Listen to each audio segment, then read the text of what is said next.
Parte 3. Um povo diferente. Tenho uma boa notícia. Deus tem prometido restaurar seu povo nos últimos dias, restaurar a sua igreja, colocar as coisas em seu devido lugar, exaltar a Cristo ante os olhos das nações. Deus está chamando um povo para si, um povo que o atenda. Enquanto que o mundo, nesses últimos tempos, vai de mal a pior, com cada um fazendo o que lhe parecer melhor, numa correria desenfreada, Deus levantará um povo que, em contraste, viverá como Ele quer, fazendo sua vontade por ter reconhecido a Jesus Cristo como seu Senhor. O grande escritor inglês C.S. Lewis, em seu livro O Grande Divórcio, diz: na verdade, só existem dois tipos de pessoas, as que afinal dizem a Deus, seja feita a tua vontade, e aqueles aos quais Deus por fim diz, seja feita a vontade de vocês. A qual desses dois grupos você pertence? Venha ao teu reino. Cristo nos ensinou a orar assim: Pai nosso que estás no céu, santificado seja o teu nome. Venha o teu reino, seja feita a tua vontade, assim na terra como no céu. Até agora só temos pensado no aspecto escatológico do reino, em seu futuro, mas seguimos vivendo como nos dá vontade. Há, porém, dois aspectos que queremos considerar. Um é a extensão do reino, e isso é para nós, agora, porque o reino de Deus vem à minha vida quando Cristo começa a reinar em mim. De igual modo, seu reino chega a meu lar quando Cristo começa a reinar nele. O outro aspecto é a consumação do reino. Isso será quando o Rei em pessoa descer e estabelecer seu reino aqui sobre a terra. Façamos, pois, nossa esta oração: venha teu reino. E em vez de pensar somente naquele dia em que Cristo virá, pensemos no dia de hoje. Senhor, venha o teu reino. Senhor, reina em minha vida. Seja feita a tua vontade como no céu, assim também em minha vida, assim também em meu lar, assim também em meus negócios, em minha fábrica, em minha escola, onde eu estou, onde vivo. Faça-se a tua vontade, Senhor. Venha o teu reino. Nessa frase há unção. Faça a prova. Diga com fé em teu espírito: Senhor, venha o teu reino. Isso é tão importante que, com todo o meu ser, rogo que o Espírito Santo ilumine-o e transforme-o diante do nome do Senhor. Porque nesse nome há poder para transformar sua vida, seu lar, sua congregação. Desde o mais fundo de seu coração, proclame a Jesus Cristo como Senhor de sua vida.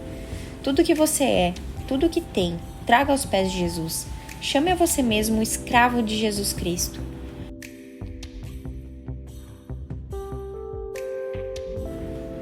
Jesus Cristo é o Senhor da Igreja. Embasamento histórico do Reino de Deus. A mensagem de Jesus Cristo: arrependam-se porque o reino dos céus está próximo, não nasceu de uma inspiração momentânea. O reino era o tema do coração de Deus, mesmo séculos antes de Cristo vir à Terra. Vemos isso esboçado ao longo de toda a Bíblia. Consideremos, pois, seu fundo histórico, sua trajetória em todo o Antigo Testamento até os dias do Novo Testamento. Muitos de meus leitores conhecem a história do Antigo Testamento. Minha intenção não é simplesmente relatá-la uma vez mais, porém destacar nela o desenvolvimento dos propósitos de Deus até que seu reino se concretize na Igreja. Se Cristo é Senhor da minha vida e da tua, e se formamos parte daquela comunidade que a Bíblia chama de igreja, então Ele é o Senhor da igreja. Entretanto, se Cristo não é o Senhor das nossas vidas, não poderemos dizer que o seja da igreja. Quando toda a comunidade o conhece como tal, e cada um vai adquirindo a mesma convicção, Cristo chega a ser, então, o Senhor da igreja e nela se realiza e se desenvolve o reino de Deus. O Deus de Abraão, de Isaque e de Jacó. A história do povo de Deus começa em Gênesis capítulo 12. Deus chama a um homem, Abrão, a quem mais tarde troca o nome para Abraão. Quando está em Ur dos Caldeus, ele ordena: sai da tua terra, da tua parentela e da casa de teu pai, e vai para a terra que eu te mostrarei. Abrão, então, tem de enfrentar a alternativa do reino. Assim como Cristo disse a Pedro e a André, sigam-me. Deus disse a Abrão, sai da tua terra, da tua parentela. E Abraão saiu. É o primeiro a escutar o chamado do discipulado. Deixa tudo e vai, sem saber para onde. Deus abençoa Abrão e lhe diz, de ti farei uma grande nação e te abençoarei. E ainda lhe faz uma grande promessa, em ti serão benditas todas as famílias da terra. Abraão é de idade avançada e ainda não tem filhos, porém crê em Jeová, e isso lhe foi imputado para a justiça.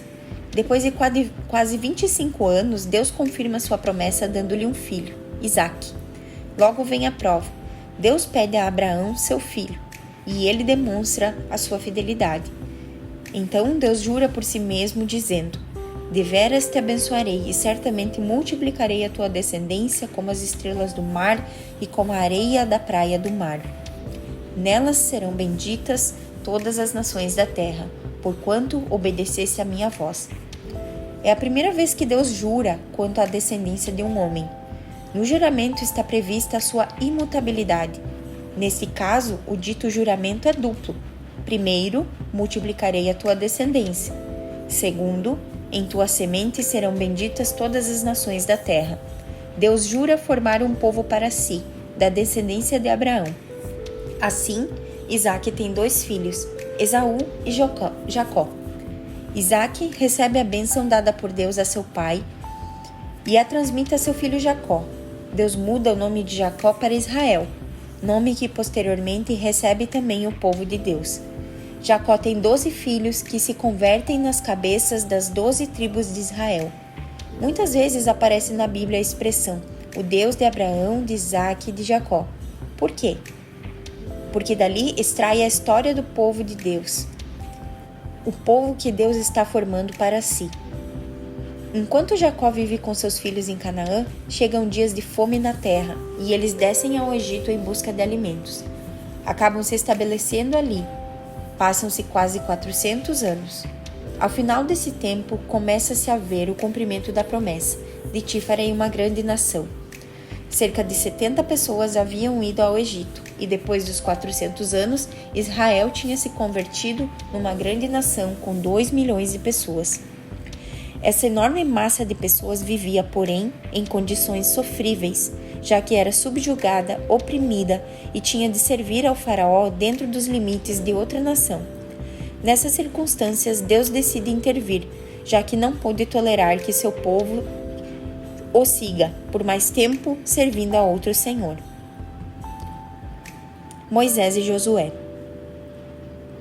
Deus então levanta Moisés, através de quem, com milagres, sinais e prodígios, livra o seu povo da escravidão do Egito. O Mar Vermelho se abre diante do povo para dar-lhe passagem até o deserto. Ali, Deus lhes dá a lei, as ordens referentes aos sacrifícios, a construção do tabernáculo e a ordem sacerdotal, e a promessa de que vão adentrar e possuir a terra de Canaã. Entretanto, pela dureza de seus corações e por sua incredulidade, vagam 40 anos no deserto, e aquela geração não herda a terra prometida. Josué se converte no sucessor de Moisés e é instrumento nas mãos de Deus para que o povo de Israel, a nova geração, entre na terra da promessa. Os 5 primeiros livros da Bíblia traçam a história do povo de Israel desde Abraão até a chegada às portas de Canaã. Logo, segue o livro de Josué, sucessor de Moisés. Aí está relatada a entrada em Canaã e a libertação que Deus lhes dá pelas mãos de Josué das nações que habitam a terra prometida. Cada um fazia o que bem lhe parecia. Quando Josué morre, Deus levanta a Otoniel, e depois dele há uma sucessão de mais 14 homens, chamados juízes ou libertadores. Juízes porque internamente cumprem a função de julgar o povo, e libertadores porque externamente liberam o povo de seus inimigos por meio da luta armada. O livro que segue a Josué na Bíblia é o de Juízes. Nele é narrada a história de Israel desde Josué até o penúltimo juiz, Sansão. Durante a época dos juízes, observa-se na vida de Israel uma acentuada e progressiva decadência espiritual, moral e política. Ao final desse período, a nação está submersa em uma situação realmente calamitosa.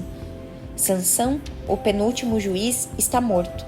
Samuel ainda não está em cena. O povo decai cada vez mais em seu nível espiritual e, consequentemente, em todos os outros níveis. Juízes 17:6 faz uma descrição exata do estado do povo. Naqueles dias não havia Deus em Israel, cada qual fazia o que achava mais reto. A falta de um governante responsável determina uma anarquia geral. O dito popular "eu faço o que me dá na cabeça" não é exclusividade nossa. Muitos séculos atrás, outro povo já pensava da mesma maneira. Quando lemos os últimos capítulos de Juízes, quantas coisas horríveis descobrimos no meio do povo de Israel, porque cada um faz o que lhe dá na cabeça. Exatamente aí está a raiz do pecado. Vejamos como iniciam quase todos os capítulos finais de Juízes. Naqueles dias não havia rei em Israel. Naqueles dias em que não havia Deus em Israel. E vejamos como termina o livro. Naqueles dias não havia rei em Israel. Cada um fazia o que achava mais reto. Pode um livro ter conclusão mais triste? Pode um autor terminar seu relato com uma nota mais dissonante e pessimista? Mas esta é a Bíblia, a palavra de Deus, e não diz outra coisa senão a verdade. Não pode pôr um filme de novela. Diz o que é, e essa era a real situação do povo. Para descobrir a condição atual do mundo, não teríamos que usar a mesma frase? Em que reside a raiz do pecado hoje em dia? Ora, cada um vive como quer. Não se respeitam leis nem normas. Cada qual anda segundo o seu próprio capricho. Essa é a essência do pecado no coração humano. Não havia rei em Israel.